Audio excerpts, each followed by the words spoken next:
Hello everyone, welcome back to my channel. তোমরা কেমন আশা করি খুব ভালো আছো। এখন বাজছে দুপুর 2টো। আমি জাস্ট পুজো করে উঠলাম, স্নান টান করে জাস্ট পুজো করে উঠলাম। তো দেখাই চলো কীরকম পুজো করলাম। পুজো সম্পন্ন করলাম জাস্ট এইমাত্র। যা ফুল ফুটেছিল ওই দিয়েই পুজো করলাম। এতদিন আমার হাজব্যান্ড পুজো করছিল, তো আমি আজকে পুজো করলাম। এখন দুপুর 2টো বাজে। আর এটা একটা জিনিস দেখাই, এই জিনিসগুলো এটা আমার হাজব্যান্ড 2006 সালে কিনেছিল, ঠিক আছে, অনেক বছর আগেকার। এটা তেজপুরে আমি ইউজ করতাম, আর তেজপুরে খারাপ হয়ে গেছিলো। আর এটা আমি আসানসোলে ইউজ করতাম, আগে আমি আসানসোলে থাকতাম, তখন এটা ইউজ করতাম। তারপরে খারাপ হয়ে গিয়েছিলো, তো 1 সপ্তাহ মতো এটা সারাতে দেওয়া হয়েছিল। তো এখানে 5টা বক্স আছে, তো 1 সপ্তাহ মতো সারাতে দেওয়া হয়েছিল। তো 1 সপ্তাহ পর আর কালকে ফিরে এসেছে আমার বাড়িতে। তো গান সুন্দর বাজছে। এখানে আমার মেয়ে বসে আছে, স্নান টান হয়ে গেছে অনেকক্ষণ আগে। ওকেও শ্যাম্পু করিয়েছি, নিজেও শ্যাম্পু করেছি। ঘরটারটা শুধু ঝাড় দেওয়া বাকি আছে। বাড়িতে গেস্ট আসবে রাত্রেবেলায়, তার জন্য টুকটাক বাগাবাগি চলছে আর কি। ছোটোখাটো টুকটাক বাগাবাগি, রান্নাঘর সমস্ত বাগাবাগি চলছে আর কি। রান্নাঘরটা মোটামুটি যা বাগানোর ছিল বাগিয়ে নিয়েছি। আর এই ঘরটাতে চাদরটা চেঞ্জ করে দিয়েছি, বালিশের কভারগুলো চেঞ্জ করে দিয়েছি, মানে একদম সেম টু সেম বালিশের কভার আর সব করে দিয়েছি। শুধু ঝাড় দিতে বাকি আছে। ঝাড়টা খাওয়া দাওয়া করে কমপ্লিট করে তারপরে ঝাড় দিয়ে দেবো। তো এই ঘরটাও বাগানো হয়ে গেছে। পায়ে ব্যথা আছে, পায়ে ব্যথা নাই বললে চলবে না, নেই বললে চলবে না। পা ব্যথা আছে, অবশ্যই পা ব্যথা আছে, খুবই আছে। তার মধ্যেই কিন্তু সমস্ত কাজ কিন্তু করে নিতে হচ্ছে। তো বাইরে যেগুলো হয়েছিল তোমরা দেখাচ্ছিলাম কালকে, সেগুলো অবশ্যই ক্যাপসিকাম হয়েছে। আমার হাজব্যান্ড কালকে হাজব্যান্ডকেও জিজ্ঞেস করছিলাম, তো হাজব্যান্ড আর আমি দুজনেই কালকে শিওর হলাম যে হ্যাঁ এটা ক্যাপসিকাম। কারণটা ছোটো দেখাই, দেখো এটা হচ্ছে ক্যাপসিকামই হচ্ছে, ঠিক আছে। লঙ্কা হলে এরকম ঝুলে যাবে না। এর মানে হচ্ছে যেখানে এতগুলো গাছ হচ্ছে সবগুলোই ক্যাপসিকাম গাছ। এখানে দুটো আছে, এখানে দুটো আছে, এখানে দুটো আছে, সবগুলো হচ্ছে ক্যাপসিকাম গাছ।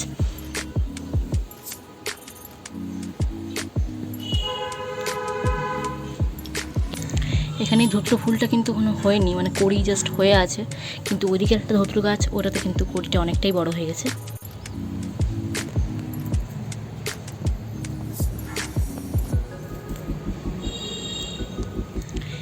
তো ভাবছি ওই জন্য যে ওই গাছের কড়িটা কালকে ঠাকুরকে দিয়েই দেবো, মানে যেটা হয়ে যাবে সেটা দিয়েই দেবো।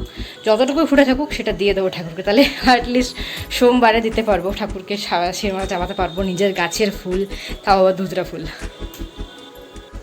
চলো আর দেরি করবো না, একটু পাউডার মেখে নেবো, একটু ক্রিম ট্রিম লাগিয়ে নেবো, তারপরে মেয়েকে খাওয়াতে দিদি, কারণ 2টো বেজে গেছে। আজকে অনেকটাই দেরি হয়ে গেছে, ভীষণ বেলা হয়ে গেছে।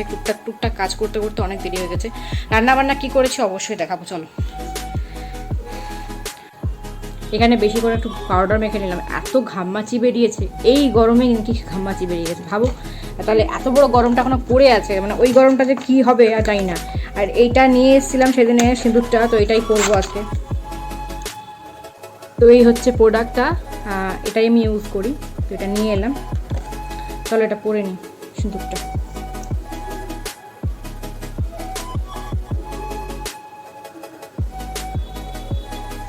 আগে যে প্রোডাক্টগুলো ইউজ করতাম খুব খুব হয়ে যেত, মানে শুকিয়ে যেত, ঠিক আছে। তো এই প্রোডাক্টটা ভালো, তো দাম বেশি একটু ভালো, তার জন্য নিয়ে এসলাম ওটাই, এটা লাগিয়ে নিলাম।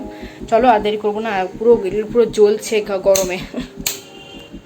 অনেকক্ষণ ধরে খালি পায়ে হাঁটছি, ছুটি না পড়লে আমার পায়ে এবার আরও সাংঘাতিক ব্যথা চালু হয়ে যাবে। যদিও ব্যথা খুবই করছে, তারপরেও মনে হলো না ছুটিটা পরে নিই, কারণ ব্যথাটা শুরু হচ্ছে। চলো দেখাই কী রান্না করেছি। এই রয়েছে দইটা জল ঝরতে রেখে দিলাম। আর এখানে করেছি মাটন, সকালে হাজব্যান্ডকে করে দিয়ে পাঠিয়েছি মাটন। আর ভাত করে নিয়েছি, হাজব্যান্ডকে কাল্লা ভাজাও করে দিয়ে পাঠিয়েছি, করলা ভাজা। এই যে মাটনের ঝোল, পেঁপে আলু দিয়ে ঝোল করেছি। তো বন্ধুরা তোমরা এখন কী করছো? আমি এখন ফ্যান লাগিয়ে দিয়েছি কারণ গরম লাগছে। আর আমি এখানে মেখে নিচ্ছি, একটু ময়দা মেখে নিচ্ছিলাম। তো আমি এখানে করবো আজকে হচ্ছে গার্লিক নান। তো অল্প করে গার্লিক নান করব, আর করব পোলাও, আর করব মাটন। তো আমার কিন্তু ময়দা আর টক দই আর তেল যা যা লাগে সমস্ত, চিনি, পাউডার, দুধ সমস্ত কিছু দিয়ে মাখা কিন্তু এটা অলরেডি ডান হয়ে গেছে। তো আমি এটা ঢাকা দিয়ে রেখে দেবো ভিজে কাপড়ে মুড়ে।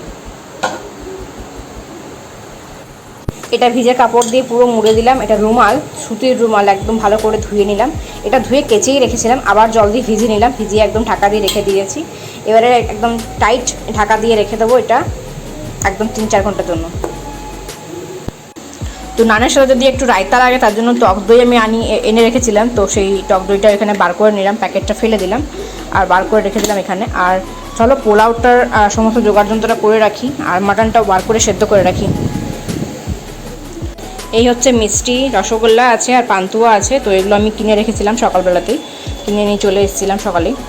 এগুলো রেডি করে রেখে দিলাম এখানে, বাইরে বার করে রেখে দিলাম যাতে কি ঠান্ডাটা কেটে যায় আর কি। বাইরে থাকলে টক হয়ে যাওয়ার সম্ভাবনা থাকে, তার জন্য আমি কিন্তু একদম ফ্রিজে রেখে দিয়েছিলাম, এসেই আবার কৌটোটা তেবড়েও গেছে জানি না কেন। তো এখানে সমস্ত ডিশ কাপ যা যা লাগবে সমস্ত আমি এখানে সাজিয়ে রেখে দিয়েছি, যেগুলো যেগুলো লাগবে। চলো মাংসটা বার করে নিই। গরম লাগছিল ওই জন্য এখানেই ফ্যানটা লাগিয়ে দিলাম। আর প্রত্যেকটা ঘর আমি একটু আগেই জাস্ট ঝাড় দিয়ে মুছেছি, মোছা হয়ে গেছে, সন্ধে হয়ে গেছে এখন। তো সন্ধে হতে যাচ্ছে, এখনও হয়নি সন্ধে, 6:30 বাজেনি, এখনও বাজতে যাচ্ছে। মেয়ে এখানে টিভি দেখছে বসে বসে। এখানে আমি ভাবলাম হয়তো বাইরে ঘরে টিভি দেখছে বসে বসে, দেখছি এখানে না, এখানে লুকিয়ে লুকিয়ে দাঁড়িয়ে আছে চুপচাপ, আমাকে ভৌ করবে বলে, কি আমাকে ভয় খাওয়ার বলে। আচ্ছা তো ঘরটা সব ঝাঁট মোছা ভালো করে পরিষ্কার করা হয়ে গেছে, জামাকাপড় বার করে রেখেছি, এটুকু পরাবো একটু পরে। ওর স্কুলের ব্যাগও বাগিয়ে নেওয়া হয়ে গেছে, ওটা কমপ্লিট করেছি আগে। ওটা না কমপ্লিট করলে মুশকিল আছে, ওটা না কমপ্লিট করলে সকালবেলায় ঘুমতে ঘুরতে তাড়াহুড়ো হয়ে যাবে। এখানে সমস্ত কিছু রেডি করলাম। এখানে আছে তোমার আদা রসুন লঙ্কা বাটা রেডি করে নিয়েছি, এখানে করে নিয়েছি টমেটো আর লঙ্কা, আর এখানে নিয়েছি হচ্ছে পেঁয়াজ কুচিয়ে নিয়েছি, আর এখানে রয়েছে মাটনটার নিচে হচ্ছে আদা রসুন বাটার একটু পেস্ট আছে। আদা রসুন বাটার পেস্ট একটু জল দিয়ে আমি জল করে রেখেছি, নিচে দেখতেই পাচ্ছ অল্প অল্প জল আছে।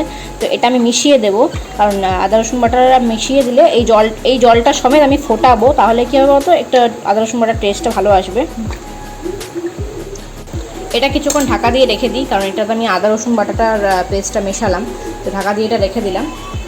একটু আলু কেটে নিয়েছি সেদ্ধ করার জন্য, তো আলুটাকে কুকারে দিয়ে দেবো, সেদ্ধ করে দেবো আলুটা, কারণ আলুটা মাংসের মধ্যে দেবো। টোটাল 4 জন, 4টে আলু, তো সেদ্ধ করতে বসিয়ে দিয়েছি। আর এই যে জিনিসটা দেখতে পাচ্ছ, এটাকে আবার নিচে ঢোকাবো আমি। নিচে ঢোকালাম এই জন্যই, এই দেখো নিচে কোথায় ঢুকিয়েছি, সাইডে, একদম গ্যাসের নিচে কিন্তু নেই, একটা সাইডে ঢুকিয়েছি, যেহেতু কাপড় আছে তার জন্য সাইডে ঢুকিয়েছি একটু।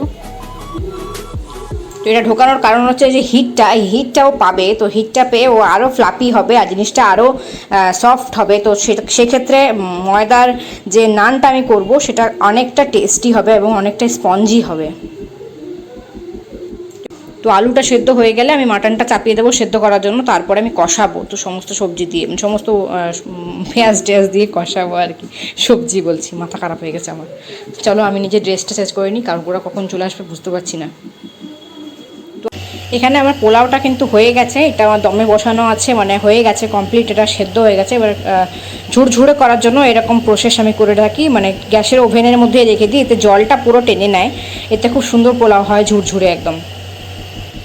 এখানে কিন্তু মাটনটাও বসিয়ে দিয়েছি, এই যে দেখো পেঁয়াজ আদা রসুন সমস্ত লঙ্কা ভাজা চলছে, আর এখানে মশলা টশলা সব ভাজা চলছে। আর এখানে আলু আর মাংস পুরো রেডি করা আছে, মানে সেদ্ধ পুরো হয়ে গেছে এটা। তো এটা সেদ্ধ করে নিয়েছি। এবার এই মশলাটা কষাতে আমি কিন্তু আলু আর মাংসটা কিন্তু দিয়ে দেবো, তারপর এটার সাথে কষাতে কিন্তু রান্নাটা কিন্তু কমপ্লিট করে ফেলবো। তারপরেই বাটার নানগুলো ভাবছি সেঁকে রাখবো, তারপরে যখন খাবে তখন আমি ভেজে দেবো বাটার দিয়ে। দোকান গেছিলাম, তো আমুল দুধের প্যাকেট নিয়ে এলাম, চিনি নিয়ে এলাম, তো এগুলো করার জন্য পোলাওটার জন্য চিনি লাগতো, সে চিনি নিয়ে এলাম। আর আমুল দুধটা নিয়ে এলাম, একটু চা করবো সেজন্য আমুল দুধটা নিয়ে এলাম, এটা দিয়ে চা খুব সুন্দর হয়। তো মাংসটা বসিয়ে আমি যাব একটু মুখ টুকগুলো ধুতে আর একটু পাউডার লাগিয়ে নেবো, একটু ফ্রেশ হয়ে নেবো। মেয়ে গেছে ওপর থেকে নিয়ে আসি, ওকে ড্রেস চেঞ্জ করিয়ে দিই, কারণ ওরা বেশ কিছুক্ষণের মধ্যেই ঢুকে যাবে। চলো চটপট করে সমস্ত কিছু করি, তারপরে ফিরে আসি তোমাদের কাছে।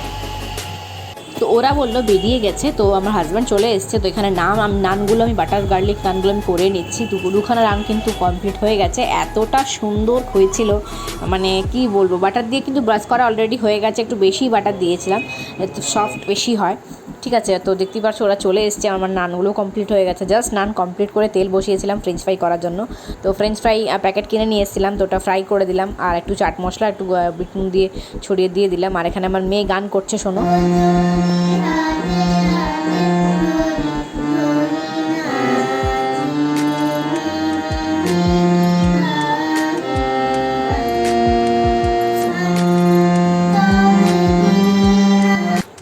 হচ্ছে আমাদের রাত্রেবেলার আজকে ডিনার। তো ঝুরঝুরে পোলাও, মিষ্টি পোলাও, তার সাথে দু রকম মিষ্টি আছে, তার সাথে বাটার গার্লিক নান আছে, আর আছে চিপস, আর আছে মাটন কারি বা বলতে পারো মাটন কষা। তো আমি যেহেতু ঝোল ঝোল করিনি, মাটনটা একটু গ্রেভি করেছিলাম, তো ভালোই হয়েছিল খেতে, খুব সুন্দর হয়েছিল মাটনটা খেতে। আর বাটার গার্লিক নানটা অসাধারণ হয়েছিল। পরের রেসিপি আমি একদিন অবশ্যই শেয়ার করবো তোমার সাথে। আর এই পোলাওটা এরকমভাবে করে দেখো তোমরা, কিন্তু ওখানে গ্যাসের বার্নারগুলো গরম থাকে, ওই জন্য কী হয় বলতো, জলটা পুরোটা টেনে নেয়, তো খুব সুন্দর ঝুরঝুরে পোলাওটা তৈরি হয়।